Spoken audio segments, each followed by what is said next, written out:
Welcome back, crew. I just got back from GenCon, and today we're going to be taking a look at our first impressions of Critical Role's two new systems, Candela Obscura as well as Daggerheart, which made its premiere at the con. So both of these games are still very new. They are very still in their playtest phase, and they're not for a full release. So don't worry. If they become one of our games of the month, we're going to do a more of a deeper dive for our first impressions when we get the books out. But today we're just going to be looking at some of the things we noticed during our playtest at the con. So first, we're going to start with Candala Obscura, who does have a free kind of quick start guide that I'll throw a link to in the description. So if you wanted to check this one out, this one is available to at least get a little bit of a feel of it. But this one, you've seen some Critical Role playthroughs with it if you follow the Critical Role channel. For those who aren't familiar with it, though, if you played Blades in the Dark or some of the Forged in the Dark powered by the Apocalypse style games, this will feel very familiar with you for you. It's a D6 system where you roll the number of D6 equal to the amount of skills you have marked or circles filled within the skill in that area. So same concept. You get to go through and pick from that dice pool which dice you use, and then 1 through 3 is a failure. 4 through 5 is a success with a consequence. So 6 is a pure success. Couple things that are different though with this one is you do have your gilded eye because this game's kind of set in in a fictional world that's in kind of its Victorian era that is a mix of kind of supernatural with these freak occurrences occurring due to some scientists and mages breaking into the realm of magic, causing the doom of an old civilization and a new civilization's built up on its bones, but these magical occurrences are still happening and you're part of a lighthouse group, or not lighthouses. Um, you're part of a group I'm blanking on the name of that works out of lighthouses. That's working to kind of keep these occurrences hushed up and solve them and protect the population. So you're going to be doing that one, and then so similar concept to Blades of Dark. You roll those d6s, things occur. It's fast paced, system light. Really, if you played Blades of Dark, you'll feel very comfortable in this system. A couple things that are with Blades aren't there. They don't have the flashbacks. But one of the cool things they did bring though is you have the gilded dice. So if you roll and your gilded dice is the one you use, you get to mark. I believe for this one it was two, which allows you to be able to kind of get re-rolls, get extra rolls that you can utilize, all the good things on that side, which I thought was an interesting way to do it. And the one thing for this one, I do want to say, I feel like this one had the game itself was really cool, but this one had like with the game master, some of the props had like the best presentation of one of the games I played at Gen Con. And major shout out to them, Darrington Press, Critical Role Crew. They gave away free copies of the Candala Obscura dice to the people who joined in the one shot. So I got my own little dice here with my own gilded row as well. So major shout out there. They had a prop handout too that goes into the adventure. I thought it was really well done and kind of a really cool way to get into the game. When it comes to mechanics, though, I mean, I just there's some things that do stand out from Blades of Dark, but more with kind of not being in like with the flashbacks and things like that. But overall, if you play Blades of Dark, you can run through this very easily. A lot of it is very similar, but it's kind of a fast-paced game. And one thing I'm kind of really happy about with that, with it being so similar to the Forge in the Dark, Power by the Apocalypse style games, Critical Role has a huge fan base, an enormous, massive fan base that propelled 5e to success. I'm hoping with Kandala jumping in this and those other games being so similar that you could pretty much jump and play them without much experience after you've like got learned how to play Kandala. I'm hoping that whole genre of games gets that massive Critical Role bump after this one comes out. Yeah, overall, I liked it. Definitely kind of a cool game and kind of setting feel for it. But looking forward to seeing more of it. But the big one kind of switched gears a little bit that I think everybody was excited for. This is the one that premiered at the con. Daggerheart. This one, the very first thing I'm going to say about this, kind of on our last topic too, it relates.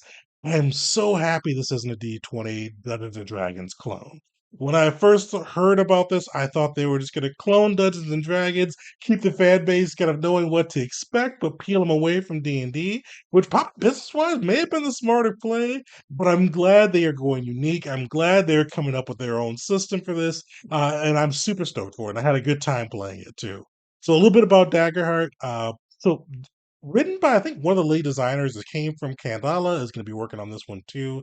It is kind of a blend between System Light, a little bit more complex, kind of meeting in the middle on that side. It's because your classes have a lot of cool features and things that you can do. You still have weapon stats. You still have armor stats. All you have spells with defined abilities and all that. But and it's still kind of built on that light chassis where things are can be kind of moving quickly with a little bit more narrative openness to what your characters can do. Which I'll be honest, I'm not a huge follower of Critical Role, but from what I've seen of their style, I think this will serve them well. It served a lot of players well that kind of got into the 5e bubble that may not always care for kind of the heavy or the extra crunch that 5e can bring. So I'm really, really happy. I can't stress how much I was happy that they did not do a D20 clone or say Dungeons and Dragons clone with a D20. Speaking of the D20, they're not that's not the dice of the system. They're using one of those dice you rarely get to use. It's a D12 system. And off the top of my head, the only other one I can think of that I've played that uses a D12 as its main dice is Coyote and Crow. So I'm happy that they use the D12 there too. And they do it in a little bit of an interesting way. So the two D12 that you roll for all of your checks, actions, saves, everything will be off that 2D12. And you have one dice that's going to be your hope dice, and one dice that's your fear dice. So for those playing at a physical table, you want to make sure that those are distinct. I use my favorite green dice as my hope dice. My one of my darker dice is my fear dice. And the way that this works with the system is you roll those 2d12, you add the result up, but you keep track of which dice was higher. So if let's say you rolled a 7 with your hope dice and a 5 with your fear dice, you would have a 12 there, but you would say 12 hope, because you always want to know which one you're rolling, or which one leads, so the hope or the fear, because they have different effects. Because even if you got that 12 and your fear dice was the one that was leading, you can still succeed, but you're going to succeed at a cost. So it's pretty similar to kind of the Forge the Dark PBTA style, but different dice, different mechanics for it. So to succeed at a cost, that's what your fear is going to have. So if you lead with fear and you beat whatever their target number is, because you still add those dice together, that's what you're going to succeed at a cost. And during the one shot that we played, a lot of times that cost would be if you succeeded with you take stress because this system you have both HP and stress. Where you take the stress for things like when you succeed at a cost or when something may unnerve you but not physically damage you. Where HP is kind of your more traditional HP style, you take that when something does do damage. While on that note, though, before we get into the hope dice, the HP is set up a little bit differently too. Because usually most of the starting classes, I think all the starting classes had 6 HP, but what was different is you had HP or damage threshold that would transition to HP. So, like a guy could do 10 damage to you, but that wouldn't be 10 HP. You'd kind of take a look at your damage thresholds where you had minor, major, and severe. And then you would say your minor is like I played a rogue in the one shot. So I think rogue was 4 for minor. So if anything 4 or over would take an HP. For my severe, it was 9. So anything 9 or over, or my major was 9. Anything 9 or over, I would take 2 HP. And then severe, I think, was 13, 14 or over. So anything 13, 14 or over, I would take 3 HP. So it's a little bit different on that side. You get to translate your damage there. But you can also use your armor, which I was a rogue, so I had pretty light armor, which has like my armor was a +3, and then say, hey, I took 10 damage, but I didn't want to take major damage. I could use my armor once, and it would cut 3 out of that damage. So a little bit different on that side than it's kind of the traditional 5e where you have the AC and all that. It's all about kind of the damage that's done and kind of mitigating that through your resistances with your armor, which you usually can use 3 times at level 1 to block them, or with kind of with the more martial classes like the Guardian, the Rangers, and all those have higher damage thresholds to be able to block a little bit of the off. But like, let's say it was below that lowest tier, you would just take stress. So it's kind of a cool system on that side. Where and then if you filled up with stress, you would always take HP, even if the thing that didn't hit you in it or wasn't initially doing kind of physical damage to you. So pretty straightforward. But let's get back to the dice real quick. So we went through with so if you had fear with a success, being that target number, it would be kind of success with a consequence. Opposite side, if you led with hope, and then you got whatever you got past your target number, you would just straight out succeed. And the nice thing is, if you succeed with hope as your dice, you get a hope point. And hope is pretty similar to inspiration, but one of the nice things it allows you to do is you spend 2 points of hope to do something for yourself, like give yourself an advantage. Advantage and disadvantage in this system are a little bit different though. Advantage is a D6. Well, both of them are D6, but advantage you add a D6, disadvantage you minus a D6. So you can, if you wanted to give yourself an advantage, you'd spend two. Cool thing about that though is if you wanted to help one of your other teammates, it's just one hope point. And you can give them that D6 they can add to your roll, which is really cool because I feel like it encourages the table to be able to kind of talk as well as support the party and really kind of get some cool results from that. So I thought that was a really cool idea that it's more expensive. You want to be selfish with it, but if you want to make sure that you can help the crew, you can do so pretty easily. I mean, like it's the unoptimal play from a if you wanted to go from a min maxer perspective, it's unoptimal to help yourself. Save it for somebody else, and somebody else can help you. It's pretty cool. I think that's a cool mechanic to get the table working together quickly. Yeah, overall, so they have 2 new classes that we got to see. They had the Seraph, which is kind of like a mixture of both Paladin and Cleric. Pretty straightforward there. My buddy Steve played that one. I got to see that one a little bit more up close. Guardian, I didn't get to see that one too much, but it seemed kind of like well, protector class. Pretty easy in the name on that side. It had some cool features to be able to like reduce damage, like one of them, well, I had the rogue, so they had sneak attack in there, and I was kind of getting staying next to the guardian to be able to get sneak attack off the targets he was doing. I got a blow that would have been pretty rough, but there was a stand-in ability that he had to be able to jump in and take the blow for me. Well, which is cool, which kind of encourages more of that teamwork and all of that going into it.